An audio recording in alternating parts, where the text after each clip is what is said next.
ছেলে নামে, মানে এই কথাটা তো আমাকে রোজ শুনতে হয়। আমি নিজের যোগ্যতায় আমি রোজগার করছি, তো আমি কি ড্রেস পরবো, আমি কি মেকআপ করবো, লিপস্টিক করবো, কাজল করবো, আমাদের দু পায়ের নিচে কি আছে মানে তারা ওটা দেখতে চায় বা তারা জানতে চায়। পরিসংখ্যান বলে 100 জনের মধ্যে কিন্তু একজন জন্মায় এরকম ট্রান্সজেন্ডার। যারা ফিসফিস করে হাসছে তারা যেন মনে রাখে তাদের ঘরেও কিন্তু জন্মাতে পারে। নাচের একাডেমি এখন বিউটি পার্লারের মতো ছড়িয়ে পড়ছে। আমি যেই জায়গাটাতে থাকি কলকাতা, সেখানে প্রচুর সেলিব্রিটি থাকে। তাদেরকে কিন্তু আমি সবসময় দেখি যে ওই উপর থেকে নামে ব্যাগ নিয়ে বাজারেও যাচ্ছে, চা খেতেও আসছে, আমাদের সাথেও আড্ডা দেয়, আমাদের ফ্ল্যাটেও আসে। আমি কিন্তু কখনো তাদের মধ্যে সেই অ্যাটিটিউডটা দেখি না। আমি যেটা আমাদের আলিপুরদুয়ারে কিন্তু এটা আমি বহু বছর ধরে এটা লক্ষ্য করছি, যখন থেকে এই মেকআপ আর্টিস্ট এবং মডেল ওঠার ব্যাপারটা হলো। দুদিন মেকআপ মানে দুদিন ধরো ওই পার্লারে শ্যুট করালো, 3 দিনের দিনও মডেল হয়ে গেল। হ্যালো এভরিওয়ান, আজকে পিএনপিসি মানে আমার সাথে তোমাদের সকলকে ওয়েলকাম। আজকে প্রত্যেকবারের মতো আমার সাথে রয়েছে উত্তরের খুবই পরিচিত মুখ এবং খুব ভালো একজন নৃত্যশিল্পী, যার নাম হচ্ছে রাজা। রাজা রাজা সো হ্যালো রাজা। হাই, কেমন আছো? আমি খুব ভালো আছি, তুমি কেমন আছো? এই তো বিন্দাস। মানে তোমার সাথে দেখা করতে আসবার ভালো থাকবো না, এটা হতেই পারে না। তো রাজা আজকে আমার সাথে রয়েছে, ওডিসি ডান্সার আর খুব পরিচিত, মানে দেশে বিদেশে এখন রাজাকেই দেখা যাচ্ছে শুধু। মানে রাজা, একটু আমার দর্শকদের তোমার পরিচয়টা দিয়ে দাও। হাই, আমি রাজা দত্ত। আমি একজন ওড়িশি নৃত্যশিল্পী এবং আমি উত্তরবঙ্গের যেসব প্রান্তিক লিঙ্গের মানুষরা রয়েছে, মানে রূপান্তরকামী মানুষরা, তাদের শিক্ষা স্বাস্থ্য অধিকার নিয়ে আমি কাজ করি। খুবই ভালো কথা, এই জন্য তো ছুটে আসে ওর কাছে আলিপুরে। তো রাজা, আমি তোমাকে সবার ফার্স্টে যেই কোশ্চেনটা করব, তুমি কি ছেলে? আমি আমি মানে তুমি আমার, আমি কিন্তু মানে এই হিসাবে বলতে চাইনি, মানে আমি বলেছি তুমি কি ছেলে না তোমার ভেতরে একটা সুন্দর মনের একটা মেয়ে আছে লুকিয়ে, সেটা তুমি আমার অডিয়েন্সকে আজকে জানাবে নির্দ্বিধায়। মানে পিএনপিসি তো তুমি সবকিছু খুলে বলতে পারো। হ্যাঁ হ্যাঁ হ্যাঁ, একদম। তো আমি নিজেকে ছেলেও মনে করি না, আমি নিজেকে মানে মেয়েও মনে করি না। আমি মনে করি ছেলেরা আলাদা, মেয়েরা আলাদা, আমরা আলাদা। এবং অবশ্যই একটা নারী সত্তা তো অবশ্যই রয়েছে এবং হয়ে ওঠা নারী, মানে আমি নারী হয়ে উঠতে চাই, কিন্তু সামাজিক বিভিন্ন রকমের বাধা বা বিভিন্ন রকমের বাধা নিষেধের মধ্যে দিয়ে আমাদেরকে যেতে হয় বা আমাকে যেতে হচ্ছে। তো লড়াই করে যাচ্ছি, দেখা যাক। আমি বুঝি, মানে তোমার এই লাইফটা খুব কঠিন, যেটা নাকি আমরা সবসময় দেখি না যে একজন আর্টিস্ট স্টেজে খুব সুন্দর করে সেজে গুজে নাচ করছে, তার মানে ও খুব গ্ল্যামার ওয়ার্ল্ডে থাকে, মানে সবসময় গ্ল্যামারাসভাবে থাকে, সেটা নয়। তার যে ভেতরের যে একটা কাহিনী, স্ট্রাগল, সেই লাইফটা তোমাকে অনেকটাই আমাদের থেকে অনেকটা বেশি স্ট্রাগল করতে হয়েছে। কারণ কি তুমি, তোমার যে জেন্ডার, এইটা একটা তোমার সবচাইতে বড় কষ্টের জায়গা হয়ে দাঁড়িয়েছিল। আমি যেটা শুনেছি রাজার কাছে, যে ওকে অনেকের কথা শুনতে হয়েছে, পাড়া প্রতিবেশী যারা আছে তাদের অনেক কথা শুনতে হয়েছে, কিন্তু বাবা মার সাপোর্ট কি পেয়েছো? হ্যাঁ, আমার বাবা মা প্রচণ্ড সাপোর্ট করেছে এবং এখনও তারা সাপোর্ট করছে। বেশিরভাগ ক্ষেত্রে যেটা দেখা যায় যে যারা জেন্ডার আইডেন্টিটি, মানে আমাদের কমিউনিটির বেশিরভাগ মানুষের ক্ষেত্রেই যেটা দেখা যায় যে জেন্ডার আইডেন্টিটি ক্রাইসিসে ভোগে তারা। তো সেক্ষেত্রে সেটা আমারও হয়েছে, এটা প্রতিটা কমিউনিটির মানুষেরই হয়। কিন্তু যখনই কেউ তার জেন্ডার আইডেন্টিটি নিয়ে কথা বলে, বেশিরভাগ ক্ষেত্রেই এক তো সামাজিক বাধা পড়া বা বাধা নিষেধ তো থাকেই, এবং বাড়ির ফ্যামিলিগত একটা বিশাল প্রবলেম চলে আসে, তাদেরকে কিন্তু বাড়ি ছেড়ে অন্য কোথাও চলে যেতে হয়। হ্যাঁ, তো সেইটা কিন্তু আমার ক্ষেত্রে হয়নি। আমার বাড়ির যে আশেপাশের লোকেরা, তারা একটা সময় আমার পেছনে এত লেগেছিল, মানে সেটা ফ্যামিলির লোকেরাও, আমার মা বাবা বাদে। তো তারা এতটা মানে আমাকে মানে অত্যাচার করতো যে নাচ করে কি হবে, আমি একটু মেইলি টাইপের বলে আমার জেন্ডার নিয়ে কথা বলতো, বুলিং করা। হ্যাঁ, তো লাস্টে পরে বাধ্য হয়ে আমি কিন্তু 2015-এ আমি আলিপুরদুয়ার ছেড়ে চলে যাই কলকাতাতে। আচ্ছা। তো কলকাতাতে থাকাকালীন আমি 2019-এ আমার মা আমাকে বললো, আমি আলিপুরদুয়ারে এসেছিলাম, তারপরে 6 মাস 8 মাস 1 বছর পর আমি আলিপুরদুয়ারে আসতাম। তো তখন মা আমাকে বলল যে তুমি যদি নাচ নিয়ে তোমার জীবনটাকে সুন্দরভাবে এগিয়ে নিয়ে যেতে চাও এবং তোমার মধ্যে যদি সেই আত্মবিশ্বাসটা থাকে, তাহলে তুমি অবশ্যই এটা নিয়ে এগো। তখন আমি ওখানে মানে আমি তো কলকাতাতে নাচ করার জন্যই গেছিলাম, তো সেখানে তো আমার কোনো মানে সেই অর্থে চেনা পরিচিত কেউ ছিল না, শুধুমাত্র আমার ম্যাম ছাড়া। তো আমার ম্যাডাম আমাকে প্রচুর সাপোর্ট করেছে, কিন্তু ওখানে থাকা খাওয়া সেটার জন্য তো একটা কষ্ট তো থাকে। হ্যাঁ, ভীষণ। তো আমার বাড়ির আর্থিক অবস্থা এতটাও ভালো ছিল না যে আমাকে মানে মাসে মাসে পয়সা পাঠাবে। তো আমি 3000 টাকা বেতনে হোটেল ম্যানেজমেন্টের আমি একটা ট্রেনিং ভর্তি হই এবং সেখানে ওরা আমাকে পেও করতো 3000 করে। সেটা দিয়ে আমি খুব কষ্ট করে চালাতাম। তারপরে দিয়ে আস্তে আস্তে আস্তে আস্তে মানে তুমি আজকে কষ্ট করেছো বলেই তুমি আজকে এত আলিপুর তথা শুধু আলিপুর নয় মানে উত্তরবঙ্গের মুখও রসান করছে, উজ্জ্বল করছে। যখন দেখি না ও থাইল্যান্ডে আছে, গোয়াতে আছে, ডান্স নিয়ে, আর ডান্স আমার খুব প্রিয়, তুমি সেটা ভালো মতো জানো। তো সেই যে ডান্সারকে তো কত কষ্ট করে উঠতে হয়, কারণ সবাই তো ডান্স বোঝে না। নৃত্য মানে সবাই অনেক কিছু মানে কথা শোনায়, সেটা আমাকে বেসিক্যালি আমরা যারা ক্লাসিক্যাল ডান্স করি, আমি এটা বিদেশে গিয়ে রিয়েলাইজ করেছি। আমি অনেক কয়টা দেশেই গেছি, এই বছরে আমি 4 বার বিদেশে গেছিলাম। শ্রীলঙ্কাতে গেছিলাম, বাংলাদেশে গেছিলাম। তো বাংলাদেশে তারপরে আরও অনেকগুলো অফার এসেছিল। যাই হোক, তো আমাদের ভারতে মানে আমি আলিপুরদুয়ারটাই বলছি যে আমাদের এখানে শাস্ত্রীয় নৃত্যকে যেই রকমভাবে দেখা হয়, বিদেশে কিন্তু মানে এই শাস্ত্রীয় নৃত্যকে তুমি গেলে বুঝতে পারবে সেটা লেভেলটা কিন্তু অনেক উপরে ইয়ে করে। মানে যেটা ধরো কলকাতাতে বা দিল্লি, বম্বেতে মানে ক্লাসিক্যাল ডান্স কিন্তু এখনো টিকিট দিয়ে লোকজন দেখে, কিন্তু আমাদের এখানে দেখে না সেটা বলবো না, অবশ্যই দেখে, হ্যাঁ, কিন্তু আমরা সেই সম্মানটা পাই না যে রাস্তাঘাটে কি করে ডান্স করে। কিন্তু যখন লোকজন দেখে যে ডান্স করে আজকে মানুষটা এত দূর পৌঁছে গেছে, তখন আমরা সেই সম্মানটা পাই। কিন্তু আমরা সেটা মানে এটা তো আমাদের ভারতীয় সংস্কৃতি, এইটার জন্য এটা তো মানে বহু যুগ ধরে ছিল, এবং ক্লাসিক্যাল কিন্তু কোনোদিনও নষ্ট হবে না, বা নামই তো ক্লাসিক্যাল, তাই না? তো কোনোদিনও নষ্ট হবে না, এবং আমরা চাই যে আমাদের সেই সম্মান এবং সাম্মানিকটা দেওয়া হোক। একদম দেওয়া হোক অবশ্যই, কিন্তু এখন যুগটা অনেকটাই চেঞ্জ হয়েছে। মানে আগে যেটা ব্যাপারটা ছিল না, যেটা আমরা বললাম যে সম্মানটা দিত না ডান্সের ক্ষেত্রে, এখন যেরকম বাবা মারা প্রথমেই ছেলে মেয়েদের বলে চাকরি নয়, আগে ডান্স শেখাবো, গান শেখাবো, অ্যাক্টিং করবে, মডেল হবে। তো আমরা চাই এটা খুব তাড়াতাড়ি, উত্তরবঙ্গে যে জিনিসটা একটু কম আছে কলকাতার চাইতেও, বা দিল্লি, মুম্বাই চাইতে উত্তরবঙ্গে অনেকটাই কম, কিন্তু আমি আশা রাখবো যে আমাদের মতো শিল্পীদের তোমরা সাহায্য করো, সম্মানটা দাও। আর রাজা, এখন আমি একটু ভেতরে ঢুকি, তোমার আরো কিছু কথা বের করি। সেটা হচ্ছে কোথায় থাকা হচ্ছে ফিক্স? আমি এখনো ফিক্সড কোথাও থাকছি না, মানে কলকাতাতে। হ্যাঁ, আমি যাযাবর। তো আমি আজকে কলকাতা, কালকে বম্বে, পরশুদিন ধরো গোয়া চলে গেলাম। আমি আলিপুরদুয়ারে 15 দিন থাকি, 15 দিন কলকাতা, এটা মানে আমার ফিক্সড। কিন্তু তারপরেও আজকে রাতে আমি বেরিয়ে যাব, এক জায়গায় চলে যাচ্ছি। তো এইরকম মানে যখন যেখান থেকে ডাক আসে আমি সেখানেই চলে যাই। এখনো অবধি ভাবিনি, তবে পরবর্তীতে ভাববো যে কোথায় থাকবো। মানে ফিউচারটা কি শুধুমাত্র ডান্স নিয়ে ঘিরেই? ডান্স, এবং যেহেতু আমি থিয়েটার, তোমার রাজা দত্ত যে প্রোডাকশন নামটা, সেটা কি কোনো কিছুর উপর বেস করে? হ্যাঁ, তো আমি 2020-21-এ কিছু শর্ট ফিল্ম বানিয়েছিলাম, মিউজিক ভিডিও এগুলো বানিয়েছিলাম। তো তারপরে দিয়ে বেশ 2-3 বছর আমার গ্যাপ পড়ে যায়, কারণ আমার ডান্স কেরিয়ার নিয়ে আমার শো আসতে থাকে বাইরের থেকে। তো যার জন্য সেগুলো রিহার্সেল এবং সেখানে যাওয়া, মানে এরকমও হয়েছে যে 1 মাস 2 মাস আমি আলিপুরদুয়ারই আসিনি, এরকমও হয়েছে। তো সেই জন্য আমার ওই ফিল্ম বানানোর কাজগুলো অনেকটা স্টপ হয়ে গেছে, এবং এখন আমি প্রচুর রিসার্চ করছি যে কিভাবে আরো ভালো কিছু বানানো যায়। তবে ইচ্ছে আছে যে 2024-এ একটা ছোট একটা স্ক্রিপ্ট ওর স্বপ্নটা হচ্ছে অনেকটাই বড়, অনেক বড় স্বপ্ন, অনেক খেটে যাচ্ছে। এবং আমরা নিজেও, মানে আমি ওর ইন্টারভিউ নিচ্ছে ঠিকই, কিন্তু আমিও সঠিক এখনো জেনে উঠতে পারিনি যে ও ভেতরে কতটা ট্যালেন্ট আছে। এবং আমি শুধু ওকে দেখি ও আজকে এখানে সেখানে ইন্টারন্যাশনাল লেভেলে শো করছে। সত্যি আমি খুব গর্বিত রাজা, আর তোমাকে নিয়ে একদিন সবাই খুব গর্ব করবে। এই যে তুমি কিছুক্ষণ আগে বললে যে তুমি তোমার জেন্ডারদের নিয়ে কিছু একটা করো, কি করো আমি সেটা জানতে চাই।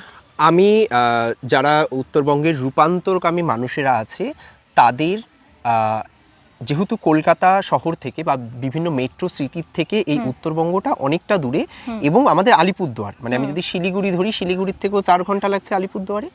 তো কলকাতা বা বিভিন্ন জায়গায় থাকার সুবাদে আমি বিভিন্ন রকমের ট্রেনিং নেওয়া আরম্ভ করি বিভিন্ন এনজিওর সাথে। এই ধরো mental health, gender, sexuality, HIV এগুলোর উপর, এবং এই সচেতনতামূলক কাজগুলোর উপর আমি ট্রেনিং নেওয়া শুরু করি।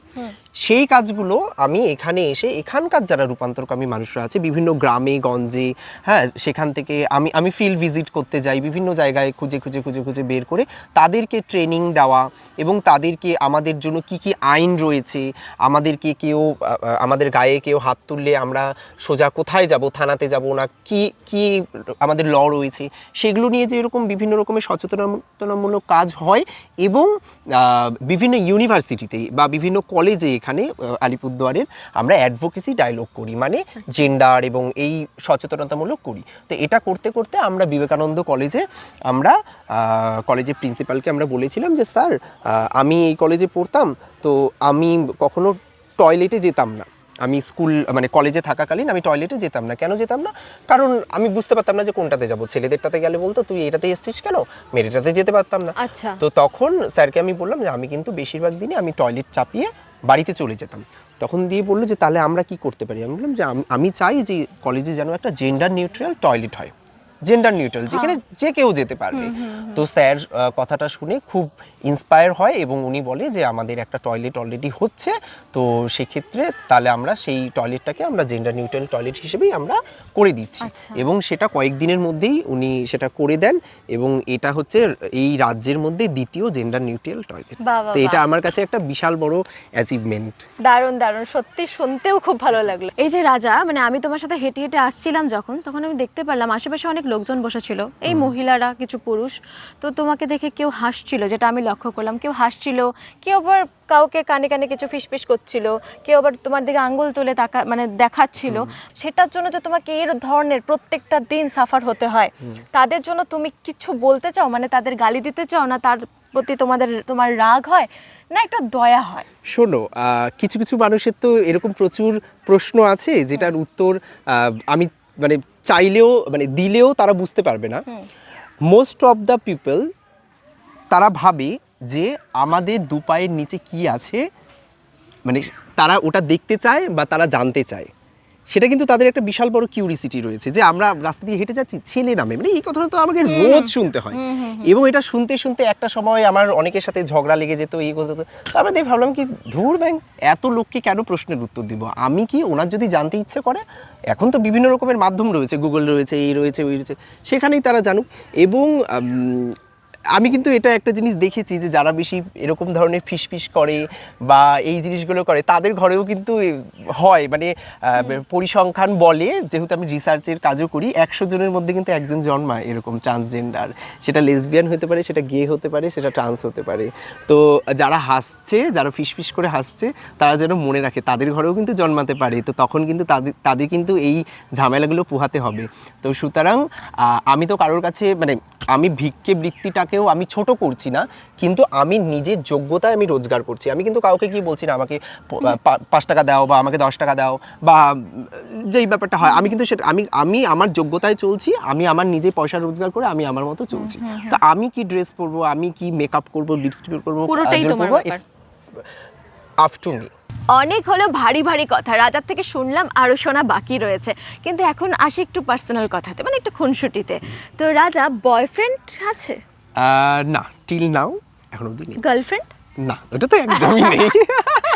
হবেও না, বয়ফ্রেন্ড নেই, মানে ক্রাশ তো আছে যে তাকে খুব পেতে ইচ্ছা করছে? হ্যাঁ, না এখন না, একটা সময় ছিল, কিন্তু সে কে, সেই ব্যক্তিটা কি? না, সে আর নেই এখন এখানে, মানে তার নাম আমি বলতে চাই না। মানে সে কি উত্তরবঙ্গেরই?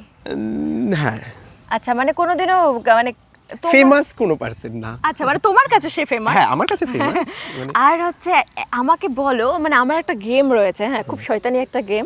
সেই গেমে তোমাকে নাম কিন্তু নিতে হবে। সেটা হচ্ছে 3 জন উত্তরবঙ্গের ভালো, তোমার চোখে খুব ভালো ডান্সার, মানে তোমার খুব ভালো লাগে যে না ওরা এগিয়ে যাক, এরকম দেখো তুমি 3 জন ডান্সারের নাম বলো। মানে যারা এগিয়ে গেছে না এগিয়ে যাক? এগিয়ে গেছে বা মানে তোমার চোখে তারা উঠছে, ভালো, তারা সত্যি খুব ভালো, তুমি চাও তারা এগিয়ে যাক।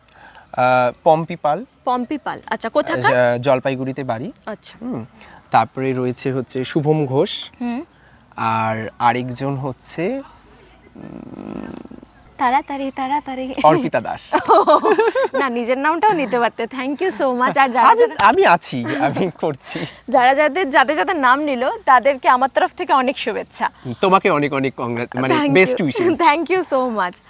আর গেমটা এতটা সহজ না, আর 3 জনের নাম নিতে হবে যারা বেকার এই ডান্সের এখানে এসে, এই প্রফেশনে এসে ডান্সের ব্যাপারটাকে নোংরা করছে। মানে তোমার মনে হয় যে দরকার নেই, তোরা কেন এসছে এই ডান্স করতে, আমাদের ডান্সটাকে খারাপ করছে। বাবা, এটা আমি একদম না, অনেকে এরকম আছে হয়তো শেখেই না, কিন্তু সে ডান্সার নামে পরিচিত। অনেকে কিছু জানেই না রানসার নামে পরিচিত। হ্যাঁ, তোমার এরকম দেখা। তো দেখো আমি এটা এক মানে আমি উত্তরটা অন্য রকম ভাবে দিচ্ছি। এরকম করে তো নাম করা সম্ভব না, কারণ হচ্ছে যে নাচের একাডেমি এখন বিউটি পার্লারের মতো ছড়িয়ে পড়ছে।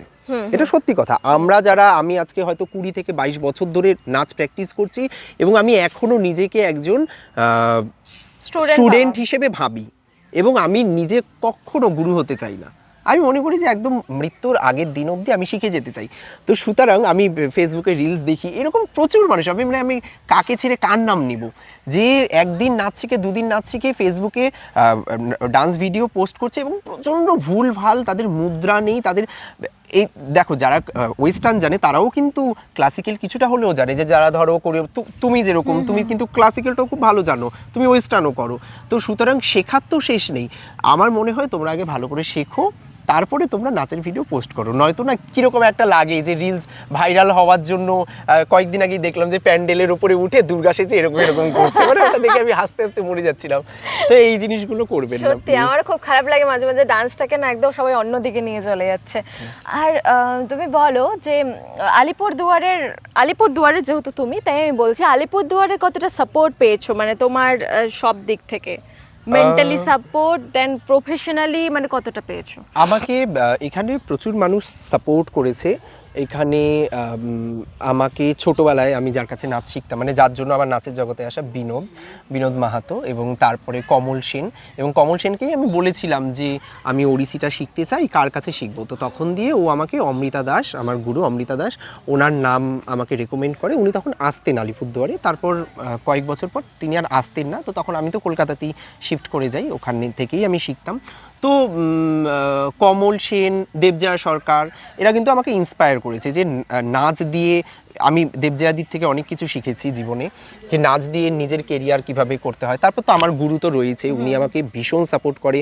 প্রথম বিদেশ যাত্রা আমার ওনার হাত ধরেই, এবং আপকামিং আমার কয়েকটা দেশে যাওয়া রয়েছে, কথাবার্তা চলছে, জানি না কি হবে। তার জন্য তোমাকে অনেক শুভেচ্ছা। Thank you. আর তোমাকে একটা কথা বলি, কোনো বড় লেভেলের শত্রু আছে তোমার? যদি থেকে থাকে তো কিছু বলে দাও না। আমার প্রচুর শত্রু রয়েছে। তাদেরকে কি বলতে চাও? আমি তাদেরকে একটাই কথা বলতে চাই যে অন্যেরটা দেখে জ্বলো না, নিজেও চেষ্টা করো, সবকিছু অ্যাচিভ করতে পারবে। মানে তোমাকে দেখে তো লুচির মতো ফুলে। হ্যাঁ, একদম এত বড় ফুলে যায়। তুমি কি মডেলিং করো?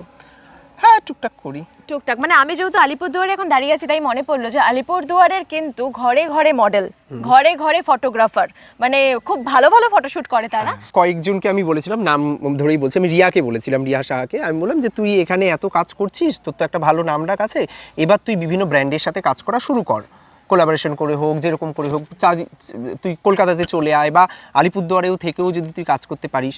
আমি জানি না ও এখন কি করছে, অনেকদিন ধরে ওর সাথে যোগাযোগ নেই, কিন্তু আমি কিন্তু দেখলাম এই যেই সময়টার থেকে ঘরে ঘরে, এখন তো ঘরে ঘরে মেকআপ আর্টিস্ট, মানে পাড়ায় পাড়ায়, বাড়িতে বাড়িতে, যাই হোক, হ্যাঁ, এবার সবাই মেকআপ করছে। এখন যে কে কার কাছে সাজে আমি না এটা বুঝতে পারি না, মানে আমি নিজেই কনফিউজ। মানে আমি এর আগে অনেকের কাছে সাজতে চাইলাম, দিয়ে ভাবলাম কার কাছে সাজবো, তারপর নিজেই সেজে নিলাম। আরেকটা জিনিস আমার মনে হয় না, এই মডেলরা যারা রয়েছে, সে শুধু আলিপুরেই না, উত্তরবঙ্গের সমস্ত জায়গায় খুব অ্যাটিটিউড, মানে তারা শুধু একটা দুটো দিন হয়তো মানে মডেল হয়ে গেল, নিজেকে একজন বম্বের একজন সেলিব্রিটি ভাবা শুরু করে। ওদেরকে কিছু বলতে চাও তুমি? আমি যেহেতু ফিল্ম ইন্ডাস্ট্রির সাথে খুব কম দিন যুক্ত, কিন্তু যেহেতু কলকাতাতে থাকি, আমি ইন্ডাস্ট্রির প্রচুর লোকজন চিনি এবং জানি। আমার দেখা, আমি নাম না করেই বলছি, আমি যেই জায়গাটাতে থাকি কলকাতা, সেখানে প্রচুর সেলিব্রিটি থাকে। তাদেরকে কিন্তু আমি দেখি, মানে তাদেরকে তারা একটা বিশাল বড় মাপের সেলিব্রিটি, আমি নাম নিচ্ছি না, মানে বাংলা ছায়াছবির অভিনেতা অভিনেত্রী, তাদেরকে কিন্তু আমি সবসময় দেখি যে ওই উপর থেকে নামে ব্যাগ নিয়ে বাজারেও যাচ্ছে, চা খেতেও আসছে, আমাদের সাথেও আড্ডা দেয়, আমাদের ফ্ল্যাটেও আসে। আমি কিন্তু কখনো তাদের মধ্যে সেই অ্যাটিটিউডটা দেখি না। আমি যেটা আমাদের আলিপুরদুয়ারে কিন্তু এটা আমি বহু বছর ধরে এটা লক্ষ্য করছি, যখন থেকে এই মেকআপ আর্টিস্ট এবং মডেল ওঠার ব্যাপারটা হলো, 2 দিন মেকআপ, মানে 2 দিন ধরো ওই পার্লারে শ্যুট করালো, 3 দিনের দিনও মডেল হয়ে গেল, মানে 2 দিনই ধরো মডেলিং করলো, এবং তারা কিন্তু ওই পার্লারের মধ্যেই তারা নিজেদেরকে সীমাবদ্ধ রেখেছে টিল নাও। আমি বুঝে পাই না উত্তরবঙ্গতে এই জন্য পিছিয়ে রয়েছে। হ্যাঁ, তুমি তো কালকে রাতে আমাকে ফোন করলে, তখন আমার কিন্তু আজকে কাজ ছিল, তো তখন দিয়ে আমি কাজটাকে চাপানোর চেষ্টা করলাম। আজকে আমার শো রয়েছে, আমার আরও এক্সাম রয়েছে, অনেক কিছু রয়েছে, তারপরেও আমার কাছে কাজটাই ভীষণ গুরুত্বপূর্ণ। ছোট কাজ হলেও কাজ, বড় কাজ হলেও কাজ, কাজটাকে কাজের মতো দেখো এবং কাজটাকে ভালোবাসতে শেখো। বেশিরভাগ ক্ষেত্রে আজকালকার দিনে কি হয়েছে, আমরা এই মানে কি বলবো, পপুলারিটির চক্করে আমরা আমাদের জিনিসটাকে ভালোবাসাটাই বন্ধ করে দিচ্ছি।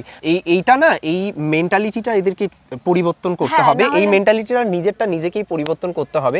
আমাদের উত্তরবঙ্গে প্রচুর ভালো প্রতিভা রয়েছে, কিন্তু আমাদেরকে না প্রথমেই সময়ের গুরুত্ব দিতে হবে। আমরা যদি সময়ের গুরুত্ব না দিই, সময় কিন্তু আমাদেরকে গুরুত্ব দেবে না। তো এই জিনিসটা কিন্তু মাথায় রাখতে হবে। আলিপুরদুয়ারের নামে তো কিছু খুনসুটি করলাম, পরে আবার প্রবলেম হবে না তো? রাজা তোমার দেখলাম রাজা কিডন্যাপ হয়ে গেল। আমি না একদম না, এর আগে বহুবার হয়েছে আমাকে করেছিলাম বলে আমি কিডন্যাপ হয়েছি, এত লাখ টাকা নিয়ে আসো। সেটা তোমার কাছে যাবে, আমার কাছে যাবে না। যাই হোক, সো রাজার সাথে আমার খুব ভালো লাগলো আজকের এই ছোট্ট খুনসুটি এবং ওর ভারী ভারী কথা শুনে। তবে লাস্ট আমি ওকে এত সহজে ছাড়ছি না, একটা গুরুত্বপূর্ণ কথা ওর থেকে শুনবো। সেটা হচ্ছে যে তুমি জেন্ডারের কথাটা আমাদের এতক্ষণ হলো, এই যে তোমার মতো মানে ঘরে ঘরে ছেলে হতে পারে, ঘরে ঘরে মেয়ে হতে পারে, যার মনের দিক থেকে কেউ মেয়ের মতো, মনের দিক থেকে অথবা কেউ ছেলের মতো, তাদেরকে তুমি কি মেসেজ দিতে চাও? অনেকেই হয়তো তারা বলে উঠতে পারছে না বাবা মার কাছে, ঘরের ভিতরে একা একা গুমড়ে গুমড়ে মরছে, তাদেরকে তুমি কি মেসেজ দিতে চাও? বেশিরভাগ ক্ষেত্রেই যেটা দেখা যায় আমাদের সমাজে, যে লোকে কি ভাববে এটা ভেবেই কোটি কোটি মানুষের কিন্তু স্বপ্ন নষ্ট হয়ে যায়। সুতরাং আমিও যদি ভাবতাম যে লোকে কি ভাববে, তাহলে হয়তো আজকে আমি আলিপুরদুয়ারেই পড়ে থাকতাম, হয়তো কোনো দোকানে কাজ করতাম বা কোনো একটা চাকরি করতাম, বা যেটাই হোক না কেন করতাম, করে নিজের পেটটা চালাতে পারতাম। কিন্তু আমি কিন্তু কারোর কথা শুনিনি। আমি কিন্তু আলিপুরদুয়ার ছেড়ে চলে গেছিলাম বলে আজকে হয়তো একজন লোক হলেও কিন্তু আমাকে চেনে। তো এই জিনিসটাই সবাইকে মাথায় রাখতে হবে, যে তুমি যেরকমভাবে নিজেকে বাঁচতে চাও, নিজের মন তোমার যেটা চায় সেটা প্রাণ খুলে করো, বাড়ির সাথে কথা বলো, বাড়ির লোককে বোঝানোর চেষ্টা করো, এবং যদি না বুঝে তারপর আরও বিভিন্ন রকমের ওয়ে আছে, আমাদের কাছে আসো বা বন্ধুদের কাছে নিজের কথাগুলো শেয়ার করো। বেশিরভাগ ক্ষেত্রেই সুইসাইড বা এই ধরনের জিনিসগুলো আমরা দেখি, রিসেন্টলিও একটা ঘটনা হয়েছে দেখলাম। যাই হোক, তো এই জিনিসগুলো কিন্তু তোমাদেরকেই ওভারকাম করে বেরিয়ে আসতে হবে। সমাজ পরিবর্তন হচ্ছে না যে তা না, আমি এটা একদমই বলবো না যে হচ্ছে না, অবশ্যই হচ্ছে। তোমরাও নিজের মন খুলে বাঁচো এবং নিজের যেটা মন চায় সেটাই করো। আমিও চাবো যে রাজার জীবনে কেউ তাড়াতাড়ি আসুক, ও এখনো অবধি কাউকে জোটাতে পারেনি। হ্যাঁ, ওর কোনো ক্রাশ ছিল, এখন নেই। আমি কি করে খুঁজবো? আর তোমারটা তো তোমাকেই খুঁজতে হবে, কিন্তু তুমি বলো যে পেয়ে গেছি, তাহলে বেশি খুশি হও। আচ্ছা, ঠিক আছে? আর তোমার জন্য অনেক অনেক ভালোবাসা। ও আরো বিদেশ যাক। ও আমাকেও বলেছে পরের বার নিয়ে যাবে, প্লিজ রাজা নিয়ে যাও, নাহলে আমার ভাগ্যে জুটছে না বিদেশ যাওয়া। তুমি পাসপোর্টটা বানাও। হ্যাঁ, আমাকে বলেছে, আমি আজকেই যাব, সবকিছু রেডি করছি। তো ওর জন্য অনেক ভালোবাসা। আলিপুরদুয়ারের ও একজন গর্ব। সবকিছু মিলিয়ে আমার পিএনপিসি তরফ থেকে তোমার জন্য অনেক অনেক শুভেচ্ছা, ফুরন্ত ভালোবাসা। আর পিএনপিসিতে ওর মতো আরো ট্যালেন্টেড মানুষরা আসছে, সো ফলো করো আমার পিএনপিসি শোটাকে। Tata, bye bye, love you all.